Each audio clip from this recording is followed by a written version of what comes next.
नमस्कार प्यारे साथियों, धौलपुर ऑनलाइन स्टडी क्लासेज में आप लोगों का स्वागत है।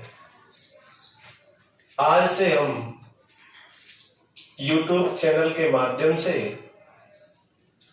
प्रतियोगी परीक्षाओं के लिए कक्षाएं प्रारंभ करने जा रहे हैं। वर्तमान में भारतवर्ष में कोरोना महामारी के कारण ऑफलाइन कक्षाएं बंद होने की वजह से छात्र को ध्यान में रखकर मैंने ऑनलाइन क्लासेस प्रारंभ किए हैं, जिसमें मेरे टीम साथी पूर्ण मनोयोग से तत्पर हैं तथा अपना अच्छे से अच्छा देने का प्रयास करेंगे। आप लोगों की जो भी क्वेरी हो उसे कमेंट बॉक्स में हमें बताने का आभार करें। मैं सोनू शर्मा रीट कक्षाओं के लिए संस्कृत की क्लास प्रारंभ करने जा रहा हूं। संस्कृत अधिकांश छात्र द्वितीय भाषा के रूप में ग्रहण करते हैं। भाषा किसे कहा जाता है? भाषा के लिए एक तो उसका व्याकरण और एक लिपि दोनों ही होना आवश्यक होता है। भाष्यते अनया इति भाषा कथ्यते, जिसे वाणी रूप में अभिव्यक्त किया जाता है वह भाषा कहलाती है। संस्कृत भाषा की लिपि देवनागरी है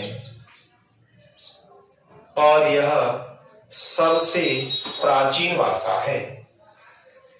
व्याकरण, संस्कृत भाषा का व्याकरण प्राचीनतम व्याकरण है और संस्कृत भाषा के व्याकरण के अंतर्गत ये जो व्याकरण शब्द है इसका निर्माण विध उपसर्ग प्लस आंग उपसर्ग प्लस डोक्रे धातु तथा ल्युट प्रत्यय से हुआ है। इस धातु का क्र शेष रहता है। आद्य टोडुल सूत्र से डो की इत संज्ञा तथा हलंत्यम से य की इत संज्ञा होकर अनुबंध लोप हो जाता है। ल्युट प्रत्यय का यू शेष रहता है। संस्कृत व्याकरण के अंतर्गत एक युवोर नाकौ, कौन सा? युवोर नाको नाम से एक सूत्र चलता है। युवोर नाको सूत्र क्या करता है? यू के लिए अन आदेश और वो के लिए अक आदेश करता है। इस प्रकार यू के लिए अन आदेश होकर क्र प्लस अन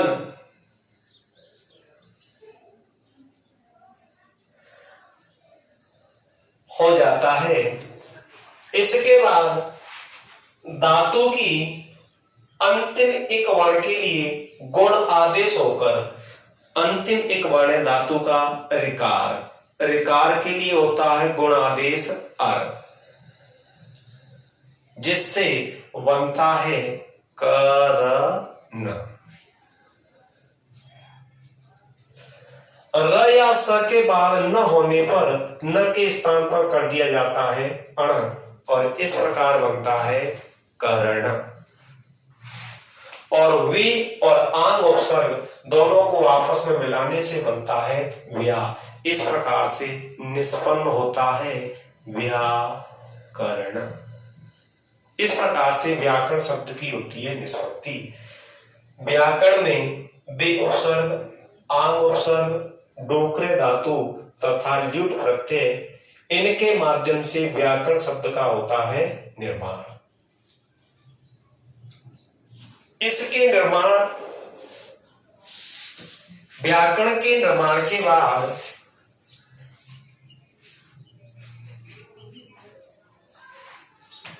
व्याकरण की परंपरा के बारे में, संस्कृत भाषा का जो व्याकरण है इसकी दो परंपराएं हैं। संस्कृत व्याकरण की दो परंपरा, एक परंपरा को कहा जाता है, एक परंपरा कहलाती है बाहस्पत परंपरा। बाहस्पत परंपरा। और दूसरी परंपरा है पाणिनीय परंपरा। पाणिनीय परंपरा ये व्याकरण की प्राचीन परंपरा है और ये व्याकरण की नवीन परंपरा है। वर्तमान में पाणिनीय परंपरा से पठन पाठन का कार्य होता है। बाहस्पत परंपरा में जो प्रथम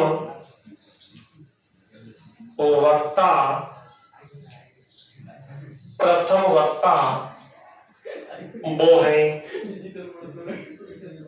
बृहस्पति, और इस परंपरा में प्रथम वैयाकरण है इंद्र।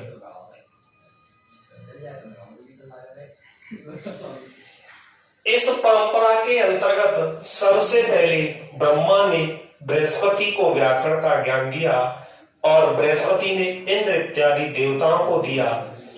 इंद्र ने इसका पठन पाठन कर इसे लिखने का कार्य किया।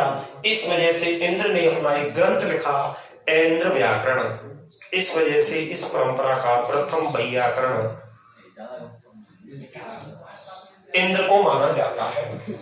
तो आज दोस्तों हमने संस्कृत व्याकरण की प्रथम परंपरा के बारे में जानकारी प्राप्त की। इस परंपरा में प्रतिपद पाठ होने के कारण इसे कातंत्र परंपरा भी कहा जाता है। प्रतिपद पाठ होने के कारण इसे क्या कहते हैं? कातंत्र। अब ये प्रतिपद पाठ क्या होता है? प्रतिपद पाठ प्रत्येक पद को खंड खंड करके अलग अलग करके पढ़ना, जिससे पढ़ने में, व्याकरण को पढ़ने में कठिनता आई और कठिनता आने की वजह से इस परंपरा को वर्तमान में अस्वीकार करके इसका नाम कर दिया कातंत्र परंपरा। तो दोस्तों आज हमने संस्कृत व्याकरण की प्रथम परंपरा के बारे में जानकारी प्राप्त की।